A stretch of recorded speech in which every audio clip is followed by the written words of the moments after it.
அனைவருக்கும் வணக்கம். உங்களுக்கு தெரியுமா நிகழ்ச்சி உங்களை அன்புடன் வரவேற்கிறேன்.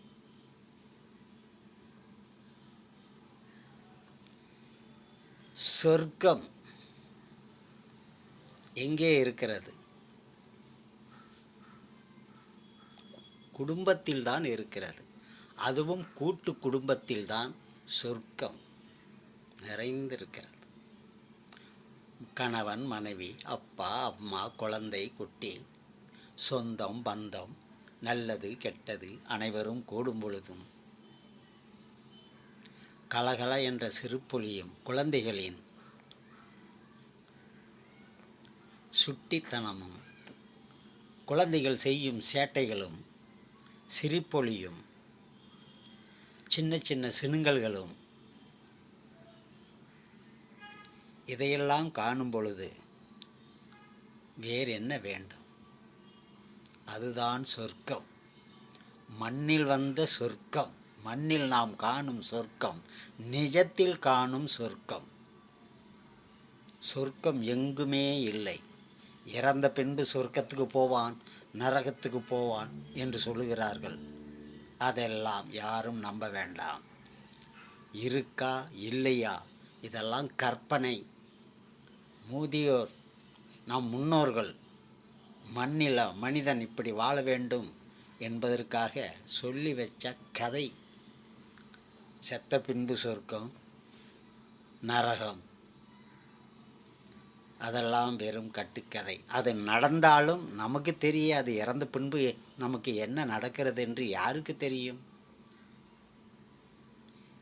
உயிரோடு வாழும் பொழுது நாம் காணும் இந்த இன்பங்கள் தான் சொர்க்கமே. ஒரு குடும்பத்தில் ஒரு சுப நிகழ்ச்சி நடக்கும் பொழுது சொந்தங்கள் எல்லாம் ஒன்று கூடி,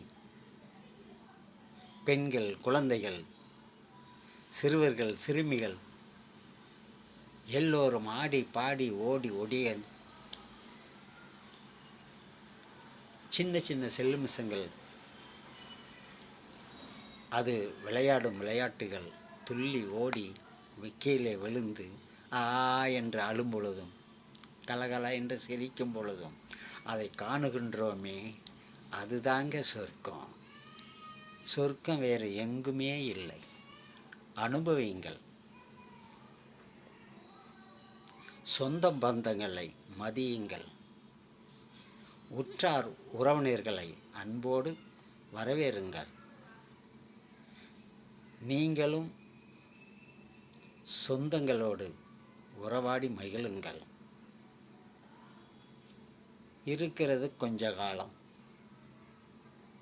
பிறந்தோம் இறந்தோம் என்று இல்லாமல் நன்றாக வாழ்ந்து இறந்து விடலாம். சொர்க்கத்தை அனுபவித்துவிட்டு உயிரோடு இருக்கும் பொழுதே சொர்க்கத்தை அனுபவியுங்கள். சந்தோஷமாக இருங்கள். இதுதாங்க சொர்க்கம்.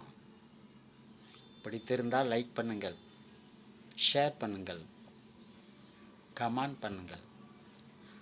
உங்கள் ஆதரவு என்றும் எனக்கு தேவை. நன்றி, வணக்கம்.